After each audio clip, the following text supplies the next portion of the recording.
let's have a look at my outfits for Pitti Uomo 104.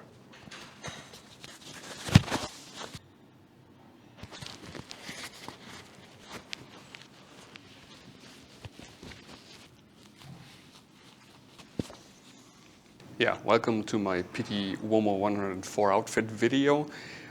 What did I wear, or what am I wearing on day one? I'm wearing a Sebastian Hof's suit, bespoke. I skipped the waistcoat, even though I'm really much a three-piece suit guy. But it's, I don't know, around 30 degrees Celsius. So yeah, would be too warm. Even though it's a quite thin Dormel fabric the bespoke suit is made of. I'm wearing a Pike Brothers shirt, which I altered a little bit so it can take detachable collars. I'm wearing a Darcy high collar and a bow tie I made myself. As per usual, I chose my James Bond villain glasses and a bow tie that is made from sisal. It's not very historical, but I absolutely prefer the color of this sisal bow tie, my absolute favorite. And then I'm wearing Alan Edmonds Strawfoot, a model that is not produced anymore, with a cool mesh fabric in between, making it a very breezy kind of shoe, and well, some, I don't know, default Falke socks. Cool.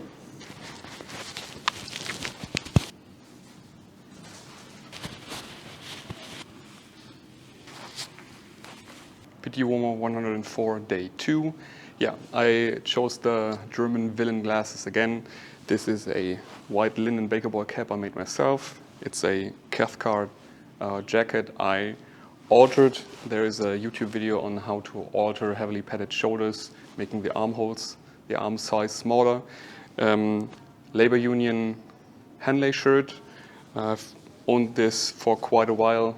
And yeah, all in all, this is probably the most relaxed I can do and still feel comfortable and, you know, like classy enough.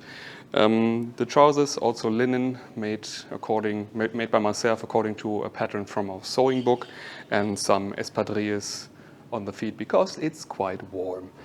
Not the best to walk long distances, which might be the case for Pitti, but we'll see.